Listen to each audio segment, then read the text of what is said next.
This current interest in so-called sleaze. Keir Starmer has been using his Commons office for Zoom calls with the public. Is that inside the rules, do you think?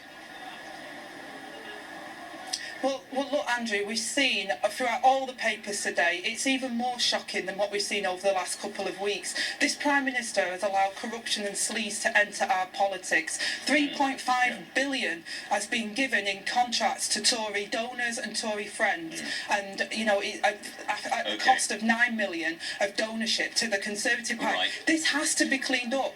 You know, the one thing that the British public do value... I'm sorry, but let me ask you about Keir Starmer, which is what I'm asking about. Is it right that he has, and does he need to explain more about how he has earned £100,000 in legal fees since he became an MP? Well, Keir Starmer has given up his certificate to practice, and we've been very clear, and I will not accept that somehow, if you look at those that are having lobbyists that have got contracts for consultancy, and how the revolving door between former Prime Ministers lobbying the government, the money that's been wasted, the taxpayers' money that has been wasted on dodgy contracts is absolutely obscene, and the sleaze and the scandal and the corruption has undermined our democracy. What I was about to say before is the British public value the fairness and playing by the rules. Boris Johnson does not play by the rules, has broke the rules on numerous occasions and allowed his ministers to. This has undermined our democracy, and he do you think it was okay? Do you think it was okay for Keir Starmer to stand on a manifesto in 2015 which promised to ban MPs from paid consultancies and then take £9,480 for advising the government of Gibraltar a few months later? Do you think that was all right?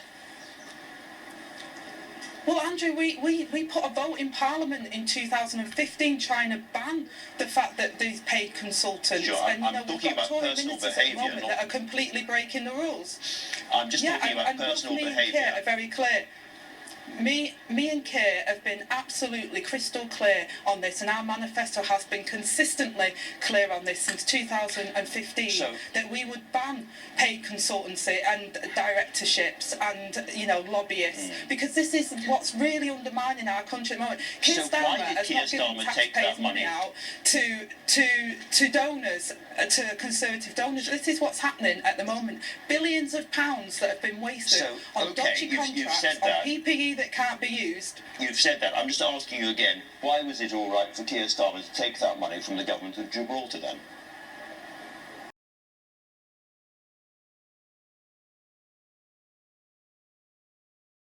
Do you think it was appropriate for your former colleague, the Transport Secretary, Grant Shapps, to set up a special unit inside his department to lobby for private airports, he being a keen user and pilot of those airports? Was that an appropriate thing for your colleague to do?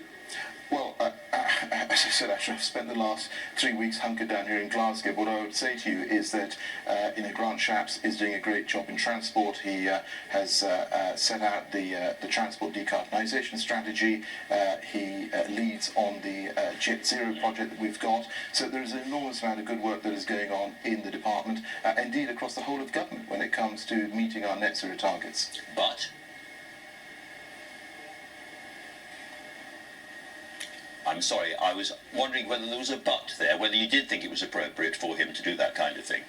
Well, as I said, Andrew, I've really not looked into the details of any of this. I mean, I hope you'll forgive me that on this occasion, I literally have been hunkered down here for 3 weeks in Glasgow. I do understand that. So when we last spoke, the Prime Minister just said that civilization could go backwards unless we got this right. Have you saved civilization?